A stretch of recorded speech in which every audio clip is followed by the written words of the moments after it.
पौराणिक काल में कई ऐसे भक्त हुए हैं जिनकी भक्ति के प्रभाव से भगवान को धरती पर अवतार लेकर स्वयं चलकर उनके पास जाना पड़ा और उनका उद्धार करके उन्हें मोक्ष का मार्ग प्रशस्त किए।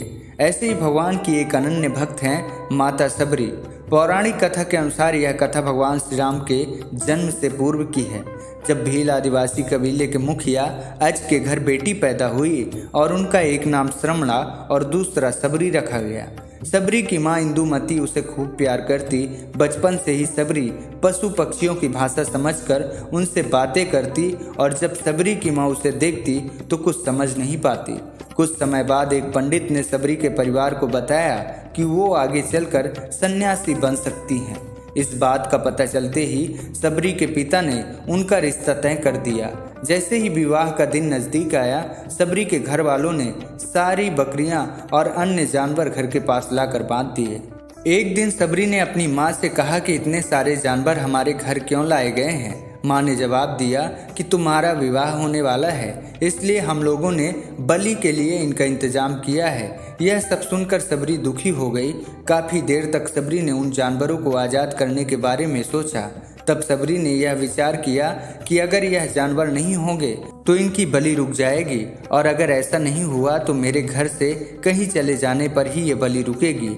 जब मैं नहीं रहूंगी तब ना ही विवाह होगा और ना ही बलि की प्रथा। इससे यह मासूम जानवर बच जाएंगे। इसी सोच के साथ सबरी जानवरों के पास गई और सोचा कि इन्हें खोल देती हूँ, लेकिन वो ऐसा नहीं कर पाई।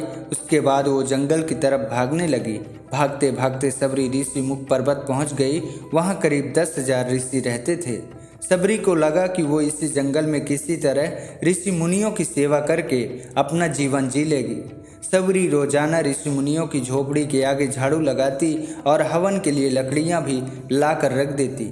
ऋषि मुनियों को समझ नहीं आ रहा था कि जंगल में उनके काम अपने आप कैसे हो रहे हैं। तब एक दिन सबरी को किसी ऋषि ने देख लिया। सबरी को देखते ही ऋषि ने उनका परिचय पूछा। जैसे ही सबरी ने बताया कि वह भील आदिवासी परिवार की है तो उसे ऋषियों ने खूब डांट लगाई। सबरी को इस बात का बिल्कुल ख्याल नहीं था कि वह छोटी जात की है और उसे ऋषियों द्वारा जात की वजह से अपमान सहना पड़ेगा। इतना सब होने के बाद भी सबरी हर ऋषि मुनि के दरवाजे पर पहुंचती और उनके आंगन में झाड़ू लगाकर उनसे गुरु दीक्षा देने के लिए कहती। हर कोई सबरी को उसकी जात की वजह से अपने आश्रम से भगा देता। ऐसा होते होते बहुत समय बीत गया। तब एक दिन सबरी मतंग ऋषि के आश्रम पहुंची और सबरी ने कहा कि वह गुरु दीक्षा लेना चाहती है। मतंग ऋषि ने खुशी खुशी सबरी को अपने आश्रम में रहने दिया और भगवान से जुड़ा ज्ञान देते रहे। सबरी ने भी अपने गुरु मतंग ऋषि की सेवा करने में कोई कसर नहीं छोड़ी। वो गुरुकुल के भी सारे काम करती थी। सबरी से खुश होकर मतंग ऋषि उन्हें अपनी बेटी मान लिए। समय के साथ मतंग ऋषि का शरीर बूढ़ा हो गया। उन्होंने एक दिन सबरी को अपने पास बुलाया और कहा, बेटी मैं अपना देह त्यागना चाहता हूँ। बहुत वर्ष हो गए इस शरीर में रहते हुए। सबरी ने दुखी मन से कहा, आपके ही सहारे मैं इस जंगल में रह पाई। आप ही चले जाएंगे तो मैं कैसे इस जंगल में रह पाऊंगी। आप अपने साथ मुझे भी ले चलिए, मैं भी देह त्याग करना चाहती हूँ। मतंग ऋषि ने जवाब दिया, बेटी तुम्हें चिंता करने की आवश्यकता नहीं है। राम तुम्हारी चिंता करेंगे और ध्यान भी रखेंगे।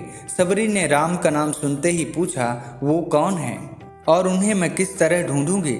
मतंग ऋषि ने कहा, राम कोई और नहीं, स्वयं भगवान है। वो तुम्हें तुम्हारे सारे अच्छे कर्मों का फल देंगे। तुम्हें उन्हें कहीं ढूंढने की कोई आवश्यकता नहीं है। वे एक दिन तुम्हें ढूंढते हुए खुद इस कुटिया में आएंगे और तुम्हें उन्हीं के द्वारा मोक्ष की प्राप्ति होगी। तब तक तुम इसी आश्रम में रहो। इतना कहकर मतंग ऋषि ने अपनी देह का त्याग कर दिया। सबरी के मन में मतंग ऋषि के जाने के बाद से एक ही बात थी कि भगवान राम स्वयं उनसे मिलने आएंगे। वो रोज भगवान राम के आने के लिए बाग से फूल लाकर आश्रम से जाती और भगवान के लिए बेर तोड़ लाती। बेर तोड़ते समय उन्हें चख भी लेती ताकि भगवान को वो सिर्फ मीठे बेर ही खिलाएं। रोजाना सबरी इसी तरह भगवान के दर्शन की आस में फूल और बेर इकट्ठा करती रहती थी। इस तरह इंतजार में कई साल बीत गए। सबरी का शरीर एकदम वृद्ध हो गया। एक दिन आश्रम के पास ही सबरी तालाब में पानी लेने के लिए गई। तभी एक ऋषि ने अछूता कहते हुए वहां से भागने के लिए कहा और एक पत्थर मार दिया। वो पत्थर जब सबरी को लगा तो खून बहने लगा। बहते हुए खून की एक बूंद उसी तालाब के पानी में गिर गया। ये सब होता हुआ देखकर ऋषि ने सबरी को डांटा और कहा कि पापिन, तेरी वजह से पूरा पानी खराब हो गया। उस पानी को साफ करने के लिए रोज ऋषि तरह तरह की विद्याओं का इस्तेमाल करते। कई सारे जतन करने के बाद भी कुछ नहीं हुआ। फिर उन्होंने गंगा जैसी कई पवित्र नदियों का जल भी लाकर डाला, फिर भी तालाब का पानी साफ नहीं हुआ। कई साल बीतने के बाद एक दिन भगवान श्री राम वन में माता सीता को खोजते हुए उसी तालाब के पास पहुँचे। तब ऋषि मुनियों ने उन्हें पहचान लिया। भगवान राम को वहां देखकर ऋषियों ने तालाब का पानी साफ करने के लिए भगवान राम को अपने पैर उसमें डालने के लिए कहा, लेकिन पानी जैसे का तैसा ही था। तब भगवान राम ने पानी के रक्त के रूप में बदलने का कारण पूछा। तब सबरी को पत्थर मारने की पूरी कहानी ऋषियों ने भगवान श्री राम को सुनाई। उसी वक्त भगवान राम ने कहा, ये सब आप लोगों के खराब वचनों से हुआ है। माता सबरी को इस तरह के शब्द बोलकर आप लोगों ने उन्हें नहीं बल्कि मेरे दिल को घायल किया है। इसी घायल दिल के रक्त का प्रतीक यह तालाब का पानी लाल है। भगवान राम बोले, कहाँ है वो माँ, उनसे मैं मिलना चाहता हूँ। तब तक सबरी उसी तालाब के पास पहुंच गई। इस दौरान सबरी के पैर को ठोकर लगती है और कुछ धूल उस तालाब में गिर जाती है। तभी सारा पानी साफ हो जाता है। भगवान राम को सबरी पहचान चुकी थी। सबरी ने भगवान को प्रणाम किया और भगवान के साथ खुशी खुशी अपनी कुटिया में आ गई। फूलों से माँ सबरी ने भगवान राम का स्वागत किया और माँ सबरी बड़े प्यार से चक चक कर भगवान को बेर का भोग लगाने लगी। भगवान राम तो बड़े भाव से खा रहे थे, लेकिन लक्ष्मण जी उन बेरों को फेंक देते थे। मित्रों, कहा ऐसा भी जाता है कि वही बेर फिर संजीवनी बूटी बनी और लक्ष्मण जी की रक्षा हुई थी। माता सबरी से चलते समय भगवान राम ने कहा, माता आप अपनी इच्छा से मुझसे वर मांगिए। तब माँ सबरी ने कहा, मतंग ऋषि के कहने पर आज तक बस आपके दर्शन के लिए मैं जी रही थी। अब हे नाथ, आप मुझे मोक्ष प्रदान कीजिए।